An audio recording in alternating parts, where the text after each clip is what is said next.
In his Pulitzer Prize-winning book, Leadership, James McGregor Burns described two kinds of leadership: transactional leadership, running the business, and transformational leadership, changing people, raising people to a higher level of values and expectations. And here's the thing. In a time like today, the coronavirus crisis, the transactional leadership requirements can be so overwhelming. Getting PPE for your people, paying the bills when 70% of your revenue is gone, trying to understand the latest government regulations and rules that are coming out. Those things can be so overwhelming that you lose sight of the fact that transformational leadership is most important when it's hardest to do. It's so important to help your people manage anxiety. It's so important to inspire hope. Two of the most important elements of transforming leadership in the middle of a crisis. And let's look at those two things a bit more closely. Managing anxiety. Norman Dixon wrote a classic study on the psychology of military incompetence, and he studied battles across history. And he found the single differentiating factor between winning and losing commanders was the ability or inability to manage anxiety.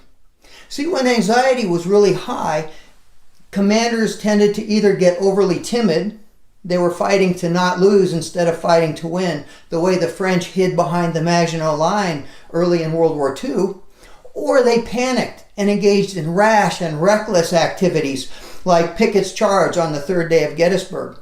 And your challenge as a leader is to manage, first of all, your own anxiety, but anxiety is magnified. It ripples through the entire organization.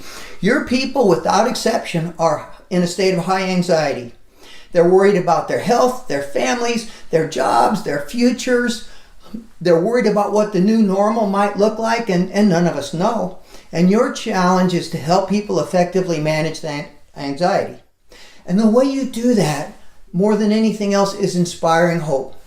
Eric Hoffer, the waterfront philosopher, in his classic book, The True Believer, wrote, and I quote, "If you would transform the world or your corner of the world, you must have the ability to kindle and fan an extravagant hope."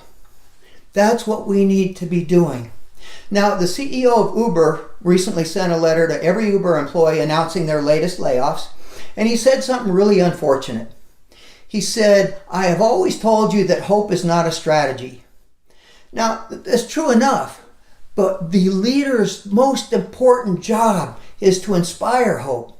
See, when people have a high level of hope, they'll come up with strategies. When people have no hope, even the most brilliant strategy is doomed.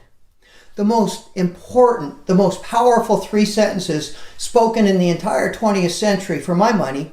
Number one, FDR saying we have nothing to fear but fear itself in the darkest days of the Great Depression. Winston Churchill saying we shall never surrender, this shall be our finest hour in the darkest days of the Battle of Britain.